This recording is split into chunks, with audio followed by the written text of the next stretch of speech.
បែបភាវនាម្យ៉ាងទៀតគឺហាត់ចិត្តយើងដោយរលឹកដល់អំពើដែលបានធ្វើសញ្ញាដល់ចិត្តដែលកើតឡើងឬដល់វេទនាក្នុងមួយថ្ងៃៗឬក្នុងមួយអាទិត្យឬមួយខែឬមួយឆ្នាំ ដូច្នេះឃើញថាតាមដោយពិតនោះព្រះពុទ្ធសាសនាមានប្រយោជន៍ពន់ពេកណាស់ដល់គំនិតពួកយើងជាជាតិក្នុងបស្ចិមប្រទេស បើគ្មានគំនិតតើបានអ្វីជាប្រាជ្ញាភ្លឺច្បាស់ទោះបីជាមានអ្នកពិចារណាជ្រៅជ្រះក៏គង់តែមានគំនិតខុសអ្វីខ្លះដុះទៅក្នុងខួរក្បាលដែរគំនិតដែលគិតខុសក្នុងការទាំងឡាយក្នុងមួយថ្ងៃនោះនិងកែសម្រួលដោយពិចារណាបានគឺយកគំនិតផ្សេងមកការពារប្រសិនបើចិត្តដែលយើងសាំនោះបានសាំងទៅហើយឯភាវនានោះត្រូវពិចារណាក្នុងរូបខ្លួននិងកិច្ចរបស់ខ្លួនដែលប្រព្រឹត្តផងឯកិច្ចនោះជាតិអឺរ៉ុបឲ្យឈ្មោះជាកិច្ចរំលឹកចិត្តឯភាវនាផ្លូវអសុភៈអសផ្លូវអសុបាទសុខអត់ដឹងមានសម្ដែងក្នុងទីឃនិកាយនោះញ៉ាំងសិស្សឲ្យពិចារណារំលឹករូបខ្លួននិងរូបមនុស្សទាំងឡាយឯទៀតឲ្យរំលឹកពិចារណាមើលទទេព្រោះរូបទាំងអស់សុទ្ធតែទទេរួចពីនោះត្រូវពិចារណាចិត្តវេទនាហើយខាងក្រៅបំផុតត្រឡប់មកពិចារណាសច្ចៈទាំង4វិញមានកាលខ្លះក្នុងវិធីទាំងនេះ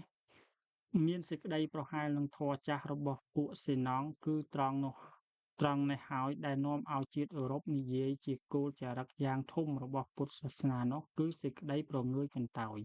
ប៉ុន្តែមិនមែនដូច្នោះទេព្រោះអ្នកដែលសិក្សាពិតនោះបានសេចក្តីសុខឥតឈឺចាប់ទៅដោយអ្វីៗនិងបាត់បង់កងទុក្ខទាំងអស់បែបភាវនាទីពីរដែលហៅថាសម្មាសមាធិឬប្រមូលផ្សំត្រង់នោះគឺមេឃផ្លូវអដ្ឋង្គិកមៈក្រោយបំផុតជាតិអឺរ៉ុបដំបូងដែលបានប្រើគម្ពីរឥណ្ឌានោះបានពន្យល់យើងអំពីសម្មាទិដ្ឋិនោះថាជាបែបសណ្ដំគឺខ្លួននិងចិត្តឥតកម្រើកឡើយបានជានាំឲ្យមានពាក្យថាព្រះពុទ្ធសាសនានេះ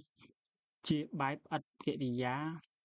បែបខ្ជិលច្រអូសគឺជាបែបដែលខ្ញុំបានវិនិច្ឆ័យសេចក្តីរួចហើយឯជាតិអឺរ៉ុបឯណាដែលខំយកចិត្តទុកដាក់មើលគម្ពីរខំរកសេចក្តីអធិប្បាយដោយពិតប្រាកដនោះបានសេចក្តីចេះដឹងជាច្រើនហើយសព្វថ្ងៃក៏បានជឿជាងកាលជាន់មុនគម្ពីរធម្មបទសម្ដែងថាសិស្សរបស់ព្រះគោតមភ្ញាក់ជានិច្ចរាល់ពេលវេលាមានគម្ពីរមួយឲ្យន័យដល់យើងអំពីសមាធិថាគឺជាខ្នាតនៃចិត្តឯកិរិយាផ្សំចិត្តនោះនឹងធ្វើបានលុះតែ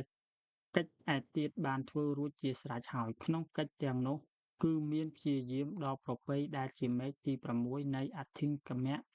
ដែលអ្នកសិក្សារបស់រស់នៅក្នុងភេទជាបព្វជិតឬក្នុងសិលមាននៅឥទ្ធិបាតក្នុងខន្ធទាំងឡាយហើយយល់ច្បាស់នៅទុក្ខជាប្រាកដវេលានោះហើយទើបនឹងផ្គុំ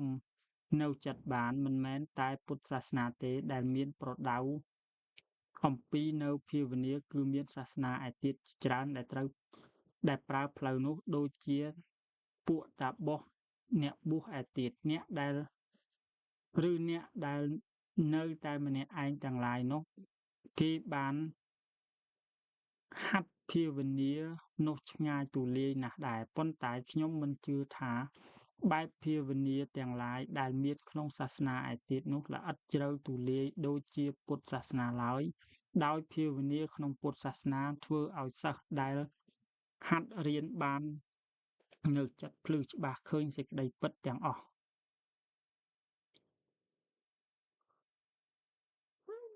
ដើមពីជាន់មុននោះមានបែបភាវនាយ៉ាងឧត្តមទៀតក្នុងភាវនានេះសេចក្តីរំពឹងគិតនិងសេចក្តីដែលគិតឃើញបាត់អស់ទៅសល់នៅខន្ធនិងភាវនាគឺខ្លួននៅនឹងស្ដោកឥតកម្រើកតែឃើញច្បាស់ណាស់នោះទៅទើបមានកើតប្រាជ្ញាឃើញច្បាស់ប្រាកដវិបស្សនាភាវនា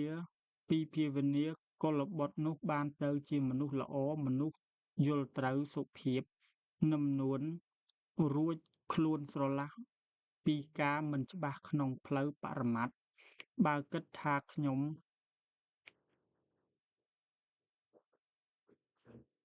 នោះជាគំនិតខុសខ្ញុំមានរាងកាយមួយក៏ជាគំនិតខុសខ្ញុំនឹងគ្មានគំនិតខុសខ្ញុំជាអ្នកមានប្រាជ្ញាក៏ជាគំនិតខុសខ្ញុំនឹងជាអ្នកឥតប្រាជ្ញាគឺជាគំនិតខុសខ្ញុំជាមនុស្សមិនមានប្រាជ្ញាមិនឥតប្រាជ្ញាក៏ជាគំនិតខុសដែរមានគំនិតខុសនោះគឺមនុស្សមានជំងឺដែលមានគំនិតខុសគឺជាមនុស្សមានទុក្ខជនឯណាដែលបាននៅពីលើគំនិតខុសហៅថាអ្នកគិតត្រូវហើយឯខ្លួនអ្នកដែលគិតត្រូវនោះមិនកើតឡើងវិញមិនបាត់ទៅមិនស្លាប់ទៅមិនតក់ស្លុតមិនប្រាថ្នាអ្វីព្រោះគ្មានអ្វីសោះនឹងកើតឡើងវិញហើយបើមិនកើតឡើងវិញដូច្នោះនឹងបាត់ទៅវិញដូចម្តេចបានបើមិនបាត់ទៅវិញដូច្នោះនឹងស្លាប់ដូចម្តេចបានបើមិនស្លាប់ដូច្នោះនឹងតក់ស្លុតអ្វីបានបើមិនតក់ស្លុតដូច្នេះនឹងមានសេចក្តីប្រាថ្នានិងសេចក្តីកើតសេចក្តីដែលធ្វើចិត្តឲ្យប្រះចាកផុតឲ្យរួចសេចក្តីនេះហើយជាវត្ថុពិតប្រាកដជាតួនៃព្រះអរហន្តជាបេះដូងរបស់តាបសជាគោលដែលសំដៅយកអំពីរឿងភាវនានេះខ្ញុំរើជាថ្មីទៀតគឺជាបែបដែលមិនទាន់យល់ច្បាស់សោះក្នុងប្រទេសយើងហើយលុះតែជាតិអឺរ៉ុបជាន់កណ្ដាលដែលខំរៀនសូត្ររិះរកឲ្យច្រើនទើបអាចនឹងផ្លាស់គំនិតត្រូវវិញបានមានគោលមួយទៀតដែលអស់អ្នកបានឮជាតិអឺរ៉ុបដែលចេះតិចឬចេះមិនចេះសោះជឿច្រឡំថាពុទ្ធសាសនាជាសាសនាខ្លាចដែលនិយាយដូច្នេះនោះគឺសុទ្ធតែពួកដែលមិនបានរិះរកមើលគម្ពីរឲ្យច្បាស់ហើយឲ្យយល់អំពីពុទ្ធសាសនានោះហើយឃើញត្រង់ដែលថាក្នុងលោកនេះសុទ្ធតែជាទុក្ខទាំងអស់ហើយទុក្ខស្មើដូចជាជៀសវាងបោះបង់ពីចម្បាំងទាំងអស់ជាថាជាផុតសេចក្តីថាជាសេចក្តីចុះចាញ់នៃមនុស្សឥតរិទ្ធតែតាមដោយពិតនោះគឺកិរិយាដែលស្គាល់រិទ្ធរបស់ខ្មាំងសត្រូវហើយតចម្បាំងគ្នានោះជាសេចក្តីចុះចាញ់កិច្ចមិនច្បាំងឬអ្វីតែជាការទុកខ្លួនជាចាញ់ជាមុនឬអ្វីឬថាជាការធៀបមើលកម្លាំងជាគួរច្បាំងឬមិនច្បាំងមិនមែនដូច្នោះចំណែកខាងពុទ្ធសាសនាគេនិយាយថាខ្មាំងរបស់អញគឺសេចក្តីទុក្ខក្នុងលោកនេះរឹងរពឹងណាស់ទៅនៅពេញពាសទូទៅប៉ុន្តែយើងទាំងពីរត្រូវតែតទល់ហើយលាតដៃលាតដៃអាវក្រវាត់ចង្កេះតាំងច្បាំងតែម្នាក់ឯងឥតមានញញើតហើយខំប្រឹងទ្វេកម្លាំង10ដងឡើងទោះខ្មាំងនោះមាឌធំប៉ុណ្ណាក្តីអាចនឹងការពារបានទាំងអស់បើដូច្នោះតើខ្លាចពីណាមកតើដែលដឹងស្គាល់គ្រោះថ្នាក់អ្វីនីមួយៗជាសេចក្តីខ្លាចឬអ្វី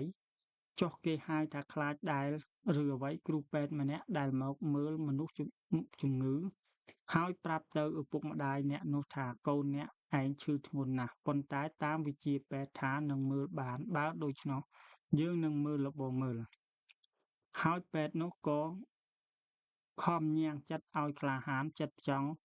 ថ្នាំខំប្រឹងមើលហើយកម្ចាត់ជំងឺនោះបានចំណែកខ្ញុំថាដែលត្រូវជាខ្លាចនោះគឺជនឯណាដែលឃើញសេចក្តីអាក្រក់មួយ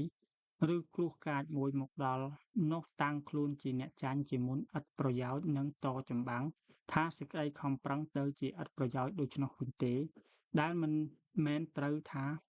ព្រះពុទ្ធសាសនាជាខ្លាចឡើយដែលជាតិក្នុងលោកនេះជាប់តវែងទៅមិនដែលដាច់នោះឯចម្បាំងនឹងទុកទាំងនោះបើពិចារណាក្នុងចិត្តយើងទៅនោះមិនមានឡើយត្រូវសារទៅគិតមើលពាក្យដែលខ្ញុំបានថាមកហើយទើបច្បាស់ឯព្រះពុទ្ធសាសនាឆ្ងាយណាស់ពីខ្លាចឆ្ងាយណាស់ពីកិច្ចវេះគឺជាធម៌តចម្បាំងនឹងធម៌ជ័យជំនះក្នុងបឋមសូត្រមានសម្ដែងថាខ្ញុំស៊ូស្លាប់ក្នុងចម្បាំងដែលតយុទ្ធនឹងទុកកុំឲ្យតែរស់នៅហើយចាញ់ចម្បាំងនោះក្នុងឧត្តមឧត្តរសូត្របានសម្ដែងថាសេចក្តីដែលមិនឈឺ ចាប់នោះជាពីការមួយជាសេចក្តីខ្ជិលច្រអូសជានិច្ចមួយជាសេចក្តីលាមកដោយអំណាចសេចក្តីព្យាយាមយ៉ាងមាំដែលមានសេចក្តីឃើញភ្លឺជួយផងនោះអ្នកនឹងដកព្រួយដែលមុខមានពិសគឺសេចក្តីមិនឈឺចាប់នោះបានរួចចេញក្នុងធម្មបទសម្ដែងថាត្រូវធ្វើទីពឹងខ្លួនឯងខំប្រឹងធ្វើការឲ្យអស់ពីចិត្តត្រូវតែខ្លួននេះតែឯងនេះត្រូវតែឯងនេះដែលថាពុទ្ធសាសនាជាសាសនាកើតទុក្ខនោះដែលតែថាមិនត្រូវដូចជាថាព្រះពុទ្ធសាសនាខ្លាចដូច្នេះដែរមានគម្ពីរជាច្រើនដែលនិយាយអំពីចិត្តស្មើនិងអួតនៅសេចក្តីសប្បាយនៃបុគ្គលដែលមានស្គាល់នៅសេចក្តីឥតប្រយោជន៍នៃរបស់ទាំងអស់ក្នុងលោកនេះហើយដែលទន្ទឹងនៅមរណៈដោយត្រេកអរមាននិទានមួយថាដូច្នេះខ្ញុំមិនប្រាថ្នាសេចក្តីស្លាប់ខ្ញុំមិនខ្លាចសេចក្តីស្លាប់ហើយតាំងចិត្តព្រងើយកន្តើយថាខ្ញុំចាំតែពេលដែលស្លាប់អ្នកដែលកាន់ពុទ្ធសាសនាដោយមាំមួននោះមិនដែលត្អូញត្អែរនឹងសេចក្តីស្លាប់នោះឡើយគេទុកដូចជាការអ្វីបន្តិចបន្តួចបន្ទាប់បន្សំទៅវិញបើជាក្នុងបច្ចឹមប្រទេសច្រឡំយ៉ាងធ្ងន់អំពីពុទ្ធសាសនាជាសាសនាខ្លាចសាសនាកិច្ចវេះជាសាសនាកើតទុក្ខដូច្នេះនោះអ្នកទាំងអស់នោះក៏គង់ត្រូវដឹងស្គាល់អំពីសេចក្តីអាណិតសេចក្តីដែលធ្វើចិត្តល្អដែលបានផ្សាយដល់អស់អ្នកគឺមានមេត្តាយ៉ាងឧត្តមដែលអ្នកកាន់ពុទ្ធសាសនាបានផ្សាយទៅឲ្យគ្រប់ជាតិមិនត្រឹមតែមនុស្សលោកដូចគ្នាប៉ុណ្ណោះទេថែមទាំងផ្សាយហួសរហូតទៅដល់សត្វទាំងអស់សេចក្តីមេត្តានេះកើតឡើងពីសេចក្តីដែលថាសត្វមានជីវិតទាំងអស់នោះសុទ្ធតែជាពួកកងដែលកើតដោយធាតុជាមួយគ្នាតែប្លែកគ្នាដោយខ្លះកើតថ្ងៃនេះភាពដូច្នោះហើយខ្លះកើតថ្ងៃស្អែកមានភាពដូច្នោះគឺជាប្រជុំធាតុដែលខ្លួនចូលជាពួកនោះដែលសេចក្តីមេត្តាចិត្តដែលកើតឡើងដោយឃើញថាទុក្ខនោះមានទូទៅទាំងអស់ហើយពិបាកនឹងទ្រាំពន់ពេកណាស់ជនឯណាដែលមិនទាន់យល់សេចក្តីពិតទាំង4ដែលជាផ្លូវអាចនឹងកម្ចាត់បងនៅទុក្ខនៅឡើយសេចក្តីមេត្តារបស់ពុទ្ធសាសនានេះនាំឲ្យសាសនាឯទៀតដែលជឿបែបផ្សេងស្រឡាញ់រាប់អានមានអ្នកតែងសៀវភៅសាសនាកាតូលិកម្នាក់ឈ្មោះ Louis de la Vallée-Pousaint បាននិយាយថាពុទ្ធសាសនាមានអំណាចគួរឲ្យយើងរាប់អានបានគួរឲ្យយើងស្រឡាញ់បានហើយជួនកាលគួរឲ្យយើងត្រេកអរបានផងសេចក្តីមេត្តាចិត្តទូទៅនេះជាប់នឹងសេចក្តីអនុគ្រោះដោយដាច់ខាតផងហើយតាមការពិតនោះតាំងពី2500ឆ្នាំហើយធម្មទេសនាដំបូងរបស់ព្រះអង្គដែលសម្ដែងក្នុងស្រុកBenrés Pyrénées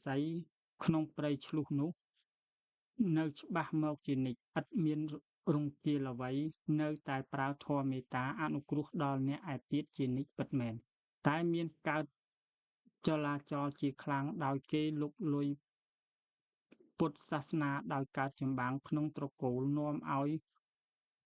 វិបរិតក្នុងពុទ្ធសាសនាក្នុងកាលដើមនោះយើងឃើញក្នុងពង្សាវតារស្រុកឥណ្ឌាថាមានស្ដេចយ៉ាងធំមានជ័យដូចជាស្ដេចអសោកបានទំនុកបម្រុងព្រះពុទ្ធសាសនាអស់ពីព្រះ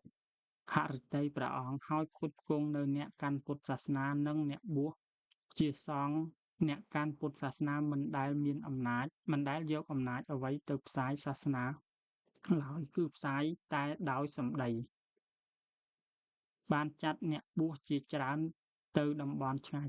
ឯអ្នកបួសទាំងនោះសុទ្ធតែជាព្រះអរហន្តទាំងអស់ហើយផ្សាយធម៌វិន័យបានការជាអនេកព្រះអរហន្តទាំងនោះសុទ្ធតែលោកកាន់ក្រឹតវិន័យកាន់ក្រឹតត្រឹមត្រូវប្រដៅខ្លួនបានខ្លួនលោក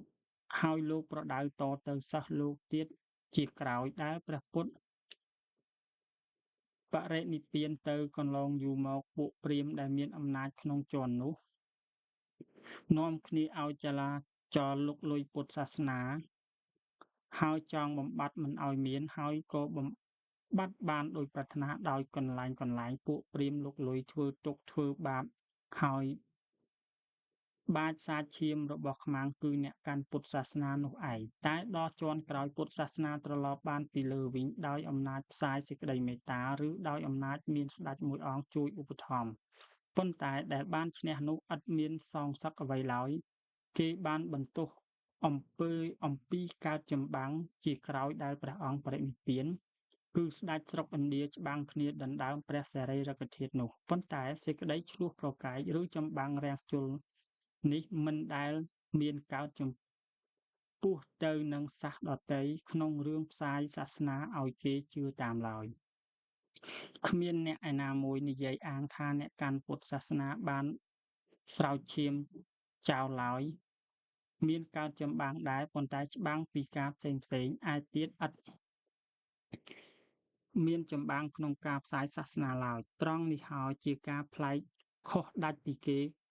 គឺថាពុទ្ធសាសនាជាសាសនាធំមានមនុស្សច្រើនសាសកាន់តាមចំនួនជាច្រើនជាងសាសនាឯទៀតតែមិនដែលផ្សាយសាសនាដោយឫទ្ធិអំណាចសោះដូចមានសេចក្តីដែលម៉ាដាមអាឡិចសង់ត្រាដាវីតអធិប្បាយថាកិរិយានេះនាំឲ្យពុទ្ធសាសនាបានសេចក្តីខ្ពង់ខ្ពស់ឧត្តមជាទីគោរពដល់មនុស្សដែលចេះគិតពិចារណាហើយដែលគួរតែខំសិក្សាឲ្យចេះដឹងគ្រប់គ្នាដើម្បីនឹងបញ្ចប់សេចក្តីអធិប្បាយយ៉ាងវែងនិងពិស្ដារមិនចប់គ្រប់គ្រាន់ហើយកត់ច្រើនកន្លែងនេះខ្ញុំសរុបសេចក្តីថាដូច្នេះចំពោះនឹងផ្នែកជាតិក្នុងបច្ចឹមប្រទេសនោះពុទ្ធសាសនាដោយសេចក្តីខ្ពង់ខ្ពស់នៃគំនិតដោយកិរិយាដែលកាន់ហើយនៅគំនិតដែលធ្វើចំណោទដែលគំនិតយើងគិតមិនឃើញហើយចិត្តល្អដោយមេត្តាដោយអនុញ្ញាតនោះគេទុកជាបែបធម៌ត្រឹមត្រូវមែនក្នុងវិជ្ជាទាំងឡាយខ្ញុំចង់បញ្ចប់សេចក្តីថ្លែងនេះជាមុនដែលបានថ្លែងសេចក្តីអរគុណដល់អស់លោកអ្នកទាំងអស់ដែលបានជួយសម្រួលការនេះដោយបានរៀបចំទីដែលអធិប្បាយនិងដោយបានប្រើសេចក្តីអធិប្បាយនេះជាខេមរៈភាសា